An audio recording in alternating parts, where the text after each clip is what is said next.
마침내 KF-21 보라매 전투기가 대한민국의 하늘 위로 높이 날아올랐습니다. 경락고에서 나온 KF-21 보라매의 그 모습을 지켜본 모두가 감동했습니다. 사실 KF-21의 존재부터가 우리 대한민국이 강대국으로 나아가는 첫 신호탄이라고 할 수 있습니다. 지난 과거 자전거조차 스스로 못 만들던 변방의 약소국이었던 대한민국이 오로지 인적 자원만을 바탕으로 발전을 거듭해 이제는 세계 열강들에 견줄 만한 첨단 제트기를 만들었다는 것은 그만큼 우리 대한민국이 발전했다는 명백한 증거이기도 한데요. 그런데 관련 전문가들의 생각은 또 다른 의미를 두는 것 같습니다. 이번 KF-21의 비행은 당연하다는 듯 이미 다양한 차기 계획을 세워놓고 있기 때문입니다. 그런데 그 수준이 굉장히 놀랍습니다. 심지어 대형 수송기나 민항기에 사용할 수 있는 초대형 항공용 제트 엔진의 설계까지 고려 중이라고 알려져 있기 때문인데요. 그래서 준비했습니다. 오늘은 KF-21 비행 성공이 가진 의미와 KF-21 개발 뒤에 한국이 준비 중인 여러 초대형 항공 프로젝트에 대해 알려드리겠습니다.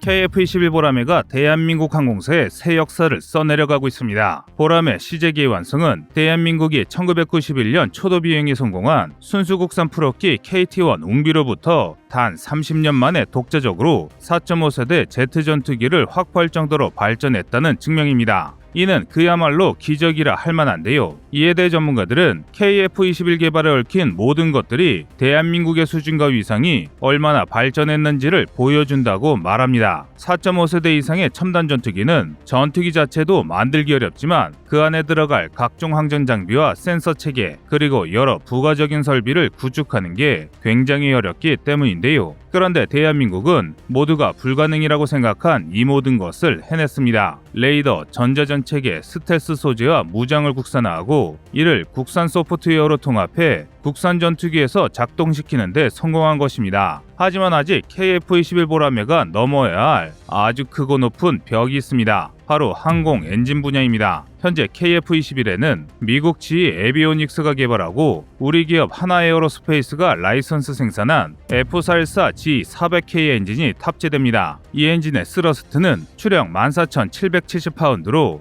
애프터버너를 사용한 최대 추력은 22,000파운드인데요. 이 정도 성능이면 현존하는 전투기 엔진 중 중상급 성능의 엔진입니다. F119나 F135 같은 엔진에 비해서 성능이 떨어지는 대신 미 해군 주력기 FA-182F 슈퍼호넷이나 현존 최강의 전술형 전자전기 EAG-180 그라울러 등에서 운영되며 화생형인 스웨덴의 명품 전투기 JS-39 그리펜 EF 등에 사용되고 있어 신뢰성이 아주 우수한 엔진으로 평가받고 있습니다. 반드시 성공해야 하는 KF-X 사업에 딱 알맞은 엔진이라고 할 수 있는데요. 엔진의 라이선스 생산을 담당하는 하나 에어로스페이스에 따르면 볼리스크 회전체 등 엔진의 핵심 부품 중 40%가량을 국산화했으며 이렇게 국산화한 부품과 다른 부품들을 근무 경력 2에서 30년의 베테랑 엔지니어들이 섬세한 수작업으로 결합한다고 전하기도 했는데요. 따라서 충분한 시간만 주어진다면 F414급 엔진 역시 한국의 기술력으로 독자 개발이 가능하다고 주장하는 것입니다. 하지만 업체에서 하는 이야기를 고지곳대로 믿을 수는 없습니다. 그래서 관련된 여러 사업 동향을 확인해봤습니다. 그런데 자료를 준비하면서 알아가면 알아갈수록 우리 대한민국 기술진들이 준비하고 있는 것들에 깜짝 놀라고 말았습니다. 2020년 현재 대한민국은 독자적으로 상용이나 군용으로 사용할 고성능 항공 엔진을 제작할 능력이 없습니다. 그래서 우리 국민조차 한국이 항공 엔진을 만들 수 있으리라 생각하는 이들이 그다지 많지 않은 게 사실입니다. 하지만 우리 기술진은 이미 수년 전부터 항공산업 발전을 위해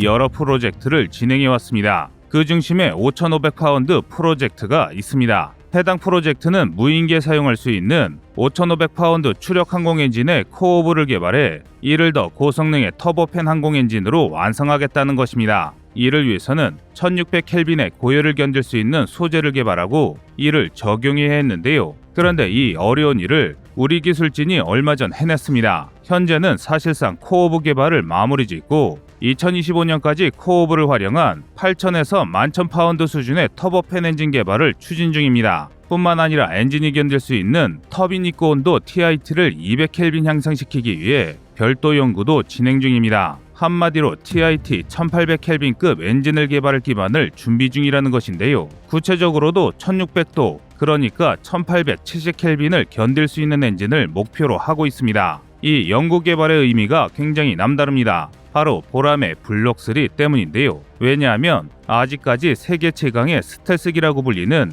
F-22 랩터에 탑재되는 F-119 엔진의 TIT가 1922켈빈입니다. 그러니까 1870켈빈급 이상의 엔진 코어보가 개발 중이라는 뜻은 대략 10년 안팎으로 F-119 엔진에 맞먹는 엔진을 개발할 기반을 한국이 마련 중이라는 의미가 됩니다. 당연한 말이지만 한국이 이렇게 고성능 엔진을 아무런 계획도 없이 개발할 리가 없습니다. 처음이야 안정성 테스트를 위해 무인기에 사용하겠지만 어느 정도 신뢰성이 확보되면 유인기에 사용할 고성능 엔진을 개발할 게 뻔한데요. 그 후보로 지목되는 게 바로 보람의 블록 3입니다. 한국이 고성능 엔진에 박차를 가하는 이유는 추중비 때문입니다. 현재 보람의 추중비는 1이 넘습니다. 추중비는 추력 중량비의 줄임말로 전투기의 무게를 엔진의 추력으로 나눈 값입니다. 그러니까 간단히 말해 추중비가 1이 넘는다는 이야기는 엔진의 추력이 전투기의 무게를 넘어설 정도로 강하다는 말인데요. 즉 날개가 없어도 기체를 하늘로 띄울 수 있다는 것입니다.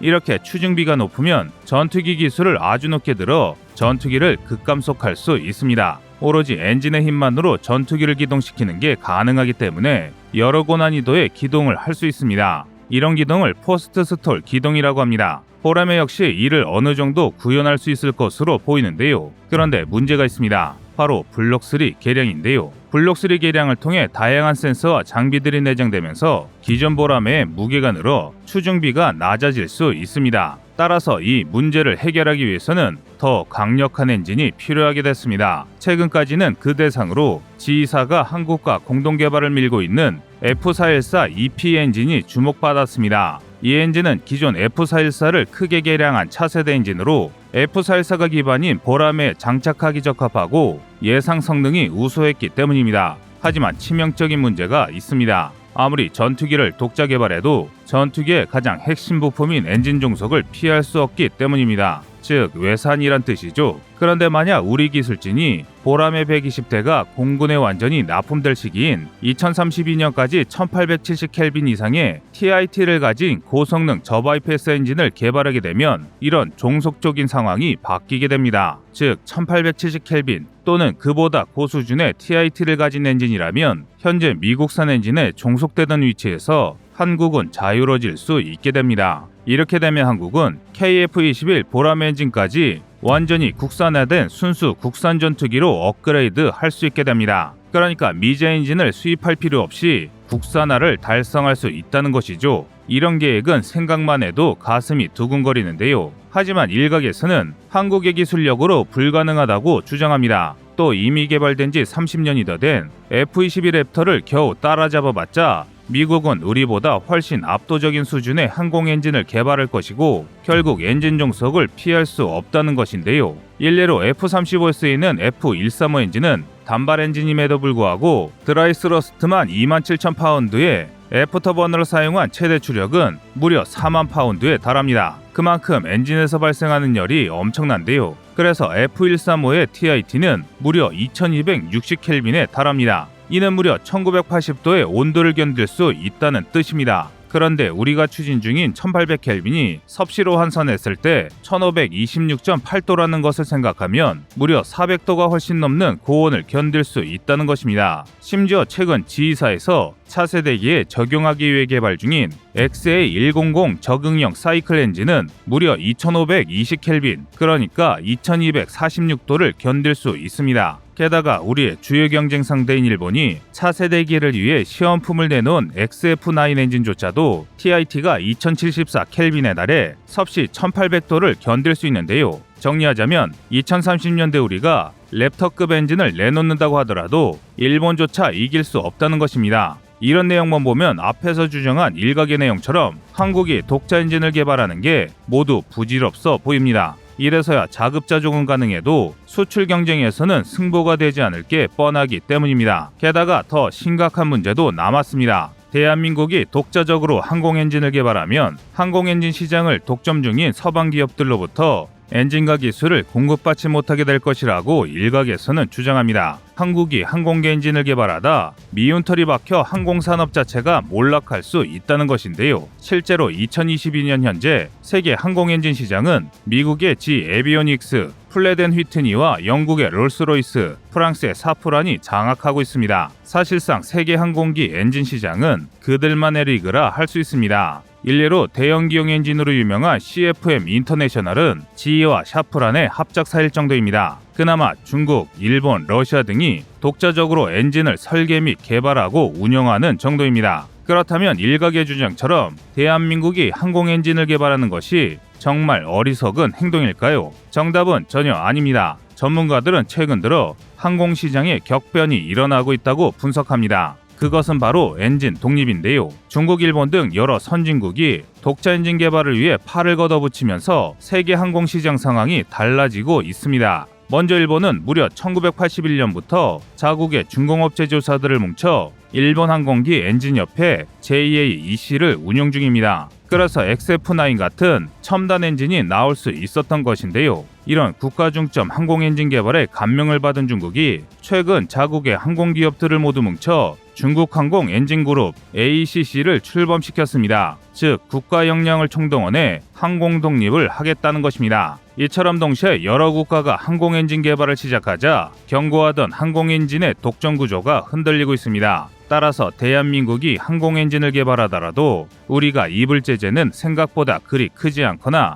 아예 없을 가능성이 큽니다. 다시 말해 한국이 항공기 엔진 개발하기 딱 좋은 타이밍이란 것이죠. 이를 증명하듯 지난 3월 30일 방위사업청 첨단기술사업관리위에서 고추력 항공엔진 원천기술 개발에 대한 논의가 시작됐습니다. 국방과학기술진흥정책서에 언급된 항공기용 고추력 추진 에너지 기술을 고도화하려는 것인데요. 그런데 그 진척이 생각보다 놀랍습니다. 재료연구소 산하 극한소재연구소로 들어가 보면 이미 섭씨 1650도, 그러니까 1920켈빈 항공엔진에 쓸 단결정 소재가 개발되어 있음이 공개되어 있는데요. 이는 달리 말해 우리 연구진이 2000켈빈 수준의 내열 소재 연구에 이미 돌입했다는 의미입니다. 따라서 2030년대 개발된 터보팬 엔진의 성능이 우리 예상보다 훨씬 뛰어날 수도 있다는 것입니다. 게다가 그 과정에서 아주 흥미로운 보고서도 나오고 있습니다. 지금 개발된 5500파운드급 코어부를 대형화해 추력 15000파운드급 항공기용 코어부를 설계하고